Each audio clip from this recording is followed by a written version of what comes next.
My understanding of Black identity was severely lacking in my education growing up.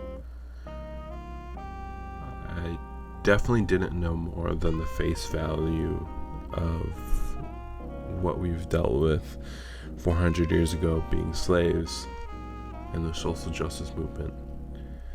Everything in between was, well, a gray area for me and many others that looked like me as well had a similar experience or a lesser one. I mean, sure, it was exciting to have the first Black president, Barack Obama, but I didn't know what our people's struggle was. I knew that we contributed to art, music, but what else have we done besides being the epitome of sports?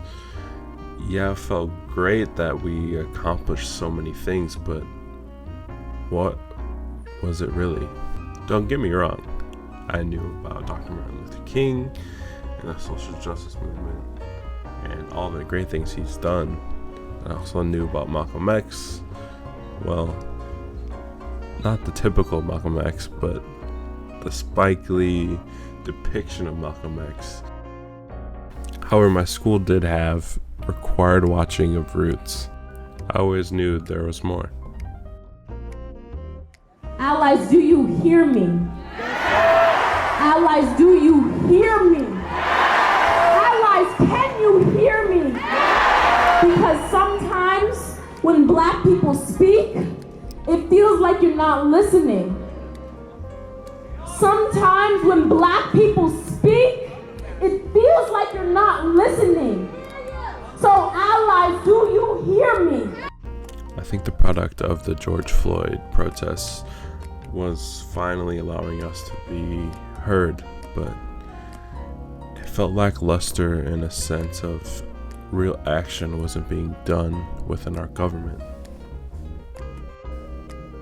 We were protesting, but not only just us, but it felt like everyone from every walk of life, every skin color was walking and protesting with us. Sadly, like most, I thought these struggles we would never have to fight for in our life.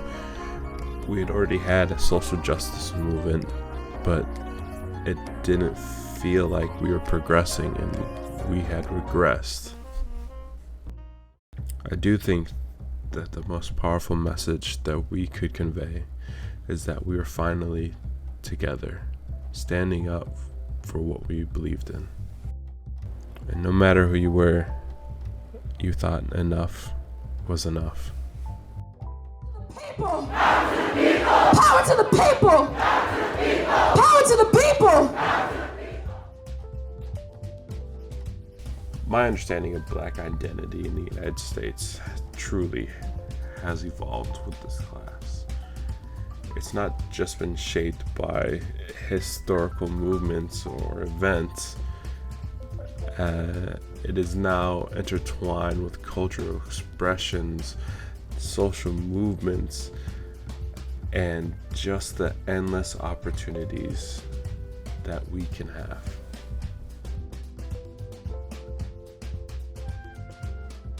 And my view on this isn't just a black and white problem. It's a universal, global problem that we are trying to solve. And though we may make one move or movement that may seem great, we still need to make many more to be able to benefit from this great picture of what should be.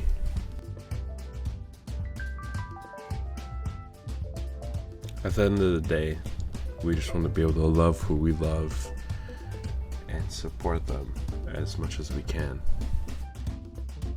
We want to be able to express ourselves artistically and collaborate with each other. We want to have a family and be able to see our offspring grow and thrive in the world that we can provide for them.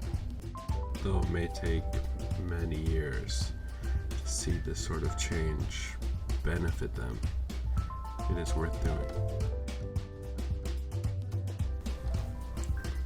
Black identity truly is ever evolving. We had to overcome so many obstacles, and just like the students who face segregation and unequal educational opportunities, even after desegregation, they continued to go to school every day and pursue an education just so they could better the lives of themselves and their family. Black identity was crucial to shaping the access in political spaces. The civil rights movements of the 1950s and 1960s fought for our voting rights for our children and the future generations. This made sure we had equal representation, leading to significant changes in the government. The election of black politicians to local, state, and national offices have increased over time, but we still are victim of systematic barriers like voter suppression, gerrymandering, that continue to affect political representation. And we can't hide anymore. Our black identity has been ingrained in the U.S. culture for music, literature, art, dance, fashion, and film. We have shaped American culture as a whole. Black artists have used their work to challenge stereotypes, confront social issues, and reclaim narratives. However, access to these spaces has not been equal. Black artists have historically faced limited recognition, representation, and opportunities for work. Black identity influences access to social spaces, and this includes your neighborhoods, the social networks you go to, and even social events. We are still facing housing discrimination, redlining, and gentrification. This has historically limited black people's access to quality housing and segregated communities.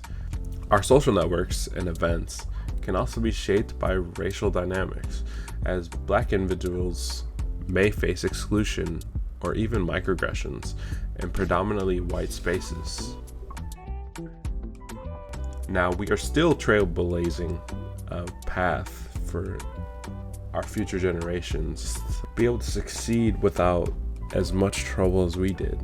It is still a continuous fight. Despite the recent rise of white supremacist groups and racism in general, we continue to fight and progress the only way we know how. Black identity isn't just going to go away because of some words or actions. It's going to keep evolving. In many ways, we won't even be able to know yet. It is going to keep progressing. It's going to keep on the path for betterment. We know where we want to be. We just need to take the steps.